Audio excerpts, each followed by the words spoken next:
Alors, pour ceux qui ne me connaissent pas, je m'appelle Clélia Odette, j'ai 27 ans et je suis photographe documentaire. J'ai fait un projet qui s'appelle Belle Môme et qui traite de la perception du vieillissement de la femme. Oh bah dis, ça va être compliqué de faire une vidéo avec toi. Hein, Roger? Donc, pour ceux qui ne me connaissent pas, je m'appelle Clélia Odette, j'ai 27 ans, je suis photographe documentaire et je travaille sur un projet depuis 4 ans qui s'appelle Belle Môme. C'est un projet qui parle de la perception du vieillissement de la femme dans le monde. Bon, j'ai pas pu parcourir le monde entier, mais j'ai déjà été dans plusieurs destinations. Le projet, en soi, c'est je rencontre des femmes de plus de 50 ans chez elles.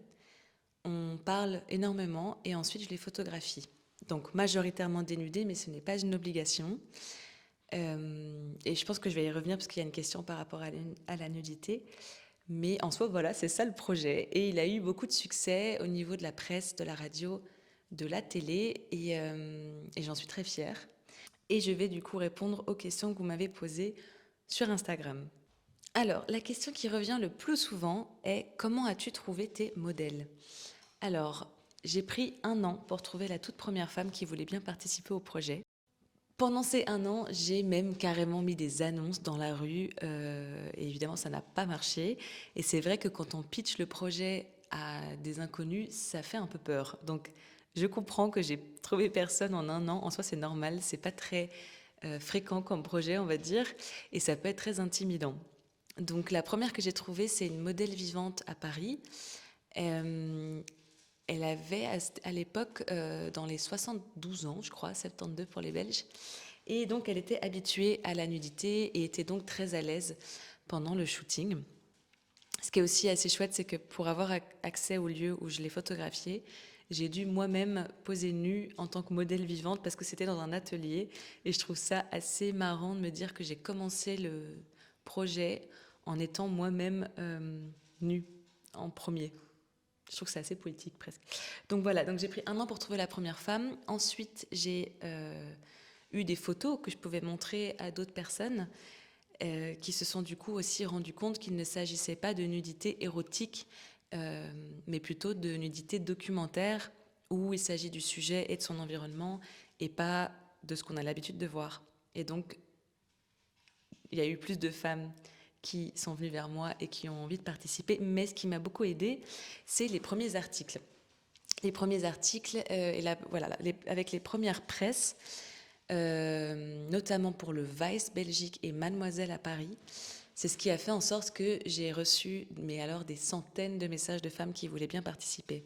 Et je pense qu'une fois qu'on a un peu la presse et la validation de l'extérieur, c'est encore plus simple de pitcher le projet et de trouver des modèles, en fait, des participantes. Donc voilà. Est-ce que tu gardes contact avec tes modèles? Parfois oui, parfois non. Je trouve ça aussi beau de parfois ne pas garder contact parce que c'est quelque chose d'assez pudique et je sais que en général quand je rencontre les femmes, je leur dis bien que les conversations restent entre elles et moi et les images en premier temps aussi. Euh, et donc souvent il y a des discussions très personnelles et très intime et j'ai l'impression qu'on se lâche les deux et qu'on parle de manière sans filtre et sans artifice et ça crée un moment vraiment particulier et je pense que ça peut rassurer certaines personnes de se dire qu'on ne se verra pas après. Par contre, j'ai une de mes meilleures amies qui a 65 ans, qui s'appelle Sylviane, que j'ai rencontrée grâce au projet et qui est ma muse et une de mes super potes. Et ça, c'est trop génial. Et je la vois très régulièrement à Paris. Donc voilà. Commences-tu à voir les mentalités changer sur la perception des femmes? Je pense qu'au début, j'avais plus de... J'étais...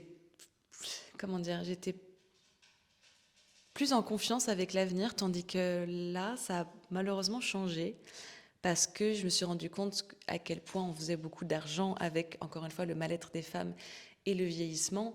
Et je trouve que c'est devenu pire qu'au départ, que quand j'ai commencé le projet. Je ne saurais pas répondre à cette question si j'ai vu les mentalités changer parce que dans mon microcosme de femmes, je veux dire, assez engagées, très féministes, Il y a une réelle conscience par rapport à ce sujet-là. Mais quand je vois dans les médias, j'ai l'impression que c'est un peu l'inverse. Donc, il faudrait que je réfléchisse plus longuement à cette question, pour être honnête. Mais dites-moi, vous, ce que vous en pensez. Ça m'intéresse.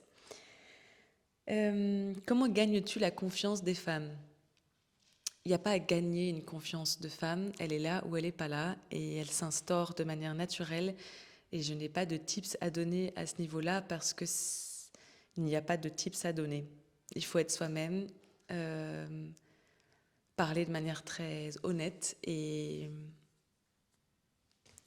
voilà. Je reçois beaucoup de messages d'hommes photographes qui me demandent comment gagner la confiance d'une femme et ça m'énerve un peu parce qu'on la gagne pas. C'est où on l'a ou on ne l'a pas en fait. Découvrir plusieurs parcours de femmes, est-ce que ça a évolué le sens de ton projet? Ah oui, je vois, je comprends la question. Oui, ça m'a fait comprendre à quel point le sujet était extrêmement important, d'actualité de dingue, et qu'il fallait absolument le continuer, et que c'était presque une sorte d'urgence. Oui, Roger. Je m'excuse pour le chat. Que c'était une sorte d'urgence parce que je sentais un certain mal-être vraiment présent et profond chez les femmes de plus de 50 ans qui est vraiment ancré et j'ai vraiment envie de faire quelque chose à ce niveau-là et de libérer les paroles et de faire en sorte qu'on venez, on parle en fait. Qu'est-ce qu'on peut faire? Comment ça se fait que c'est comme ça? Et qu'est-ce qu'on pourrait faire pour aller à l'encontre? Ouais. Est-ce que votre manière d'appréhender la vie sur certains points a changé? Alors oui, euh, oui, j'ai compris énormément de choses en fait, parce que mais enfin, j'ai compris énormément de choses parce que j'ai rencontré beaucoup de femmes qui viennent d'endroits différents, de cultures différentes et non, Roger, pardon, et de religions différentes aussi en fait, et ça change beaucoup de choses. Et je me suis rendu compte que c'était vraiment très important d'être indépendante, que ce soit financièrement ou en général dans la vie, et que beaucoup de femmes de cette génération-là se sont retrouvées seules, pour certaines, en ayant l'impression d'avoir pas assez construit leur vie à elles-mêmes. Et que ça a été difficile, après une rupture, de se rendre compte de ça et qu'elles étaient un peu larguées, du coup, aussi dans la société, dans la manière de faire aujourd'hui, parce que c'était l'homme qui s'occupait des comptes, des contrats, de beaucoup de choses. Euh, et donc, ça, c'est quelque chose qui est revenu très souvent. Et ouais, aussi par rapport aux finances, en fait. Le fait d'avoir son propre argent, en fait, c'est une grande liberté au cas où un couple hétéro se sépare et que c'était un schéma très patriarcal où c'était l'homme qui travaillait et la femme qui élevait les enfants. Parce que le travail de mère n'est pas rémunéré et que voilà, parfois des femmes se trouvent avec rien, en fait, et c'est un désastre. Mais oui, beaucoup de choses, j'ai appris énormément de choses en faisant ce projet, aussi sur qu'est-ce que je voulais moi pour ma vie, comment je percevais la beauté aujourd'hui. Et en fait, c'est venu confirmer mon envie première de faire le projet, quoi. Oh, toi alors. Tu perds tellement de poils.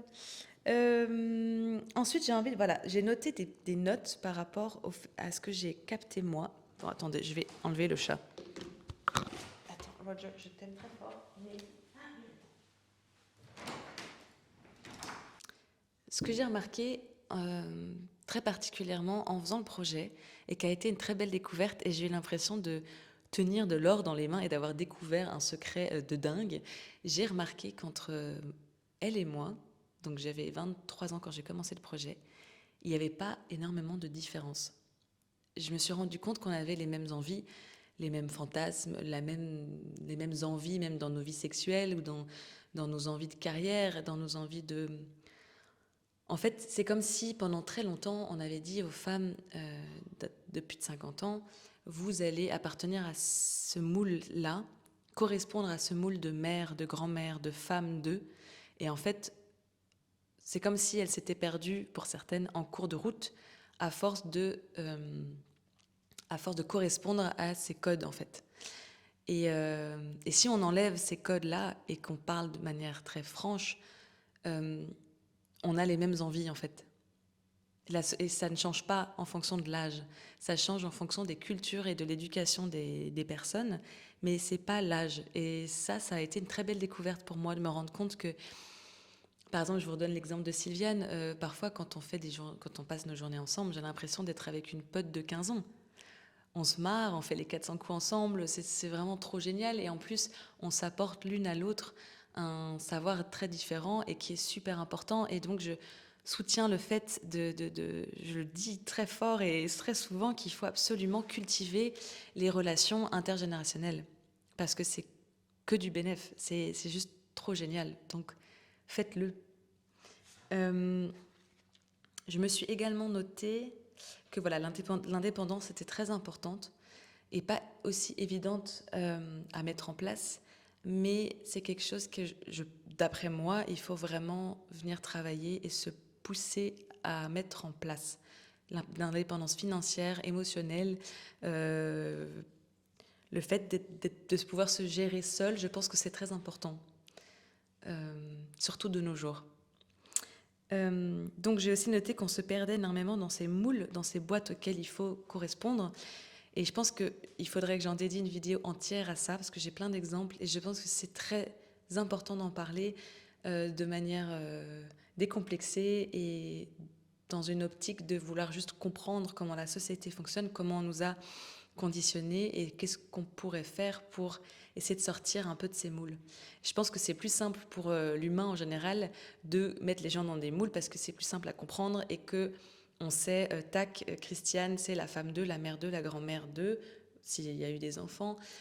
Euh, et on aime bien catégoriser les gens parce que c'est plus simple à ranger dans sa tête. Je ne sais pas comment expliquer, mais c'est comme notre style vestimentaire, par exemple, va avoir une, on va avoir une manière de se présenter. Par exemple, si j'ai un style gothique, on va m'étiqueter tout ce qui va avec le style gothique. C'est aussi une boîte, on va dire. Et faudrait que j'en dédie une vidéo entière et que je note un peu plus ce que je vais dire. Mais par exemple,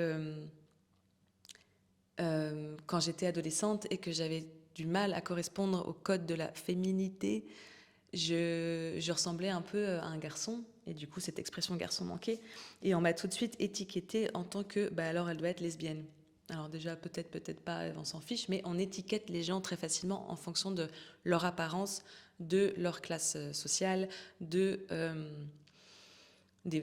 moules auxquels on appartient et auxquels on y va parfois tête baissée, on va correspondre à quelque chose en fait, mais aussi parce que c'est plus simple que d'aller à contre-courant et d'essayer d'aller à l'encontre de ces moules-là. Mais je vais peut-être en dédier une vidéo. Ce que j'ai noté d'autre, que je suis toujours et encore persuadée de la beauté que je vois dans mes photos et évidemment des femmes dans la rue de cette tranche d'âge-là. Et ce que j'ai trouvé assez fascinant, c'est que dès que j'arrête un peu le projet et que je ne m'attarde moins sur cette question-là, la, la puissance et la force de la société revient. Je m'explique. Parfois, j'oublie le fait que vieillir, c'est beau, tellement le quotidien et la société veut que je pense l'inverse. Et donc, parfois, je re-regarde mes images et j'en parle à mes amis de cette tranche d'âge-là, d'ailleurs, pour être rassurée et pour me rappeler de ce que j'ai vu et de pourquoi j'ai commencé le projet. C'est pour vous dire à quel point la société est forte et nous pousse à aller à l'encontre de ses bonnes intentions. Je ne sais pas comment expliquer, mais c'est pas évident en fait tous ces sujets-là à trouver les mots justes. Oui, on a toute peur de vieillir pour des raisons qui sont complètement dérisoires. On a peur de vieillir principalement en Europe, en tout cas par rapport à un physique. Et le physique, du coup, transmet une certaine énergie et nous remet dans des moules. Par exemple, trouver du boulot à 60 ans, ben non. Ou alors être sexy et retourner sur le marché de la séduction à 70, ah ben non alors. Et en fait, c'est les raisons pour lesquelles on a peur de vieillir. Mais avec ce projet-là, j'ai envie de prouver qu'on s'est complètement trompé, on est complètement à côté de la plaque par rapport à cette génération de femmes et à cette tranche d'âge-là. On est à côté de la plaque, vraiment. Et j'ai envie voilà, de faire un film, de faire ces projets pour aider cette espèce d'inconscient collectif débile et d'essayer de repenser toute une nouvelle image de cette tranche d'âge-là de femmes. Parce que vraiment, ce qu'on imaginait être une femme de 60 ans, c'est faux en fait. Pour certaines, bon, c'est peut-être vrai, mais en fait, on se trompe complètement et je pense que ça fait tellement d'années que c'est très difficile de s'en sortir de cette espèce de schéma, encore une fois. Par exemple, quand j'ai commencé le projet, je me disais à quoi ressemble une femme de 60 ans, quel est son quotidien, si ça se trouve, ça doit pas être très fun, si ça se trouve, il n'y a plus de vie sexuelle. Enfin, j'avais projeté du coup ce que la société m'avait dit sur ces femmes-là, et quand j'ai fait le projet, je me suis rendu compte que c'était complètement faux. Donc voilà pour ça.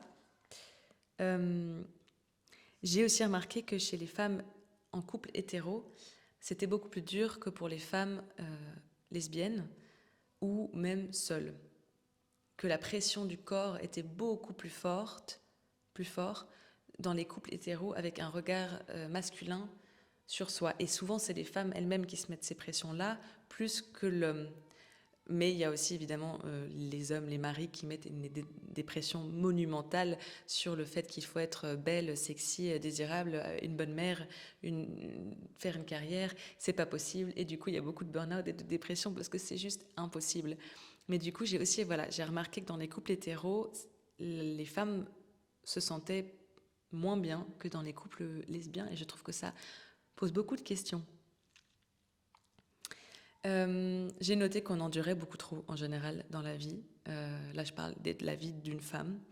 Quand j'entends tous ces récits d'adolescence, parfois de violences sexuelles et sexistes et sexuelles, de pression sur les études, des pressions monumentales aussi sur l'apparence, sur le corps, sur les restrictions alimentaires, sur le fait d'avoir des enfants, le postpartum, la ménopause. Alors je me dis, on endure tellement dans une vie de femme, aussi avec nos hormones, que parfois je suis tellement triste et enragée de voir à quel point la société nous traite mal.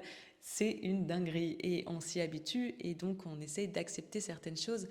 Et heureusement, parce que si on était tous les jours consciente de tout ça, je pense que ça nous rendrait dingue.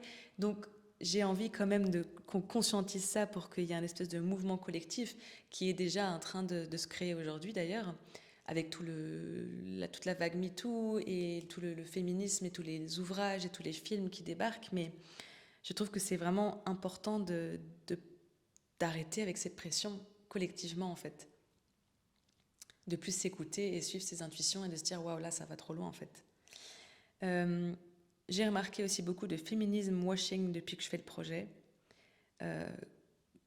J'en parlais tout à l'heure, mais par exemple avec tout ce business anti-âge qui est vraiment terrible. Et ça m'a vraiment sauté aux yeux depuis que je fais le projet, à quel point on consomme pour aller vers une espèce de retrouver une certaine jeunesse qui est impossible à retrouver physiquement. Mentalement, oui, certes, mais physiquement, non. Et je me suis beaucoup demandé pourquoi, et je me suis dit, le fait d'enlever les rides et d'enlever les marques du temps, ça fait d'une femme comme si elle était une espèce de page blanche et qu'on pouvait projeter ce qu'on voulait sur elle. Ça aussi, ça questionne beaucoup, non? Est-ce qu'on préfère les femmes, on peut projeter ce qu'on veut, qu'une femme qui a eu un vécu, qui a un savoir, une sagesse, un humour qui vient de tout son passé? Et ça aussi, ça me questionne beaucoup. Je vous laisse avec cette pensée de cette page blanche. Pourquoi est-ce qu'on aimerait retirer les rides aux femmes? Les poils aussi. C'est toujours pour retourner à une espèce d'image presque d'enfant. Pourquoi? D'ailleurs, j'ai hâte de voir vos commentaires en toute cette vidéo parce que je trouve que ça donne envie de discuter en fait, parce que je n'ai pas la raison, je viens juste re-questionner les choses et y émettre mon avis, mais voilà, sentez-vous libre de débattre, d'en parler dans les commentaires en tout cas. J'ai noté qu'il fallait arrêter de plaire aux hommes à tout prix. Bon. Mais comme c'est toujours eux qui règnent un peu sur le monde, je comprends cette espèce de course vers le fait de plaire et de correspondre. Mais je pense que plus il y aura de femmes importantes dans la société, dans des jobs dans la politique, à la tête de plusieurs industries, je pense que le monde se porterait différemment et je pense que les femmes se mettraient moins de pression par le fait de correspondre à un idéal féminin fait par des hommes. Euh, je vais terminer avec quelque chose d'un peu plus léger, mais on m'a demandé si je faisais de la photothérapie. Non, je ne m'auto-programme pas photothérapeute parce que je trouve que c'est un peu une pression. Que si je fais un shooting et que la personne se sent pas à l'aise dessus, ça me... Je sais pas. Alors, j'ai jamais eu ça. J'ai toujours eu énormément de chance.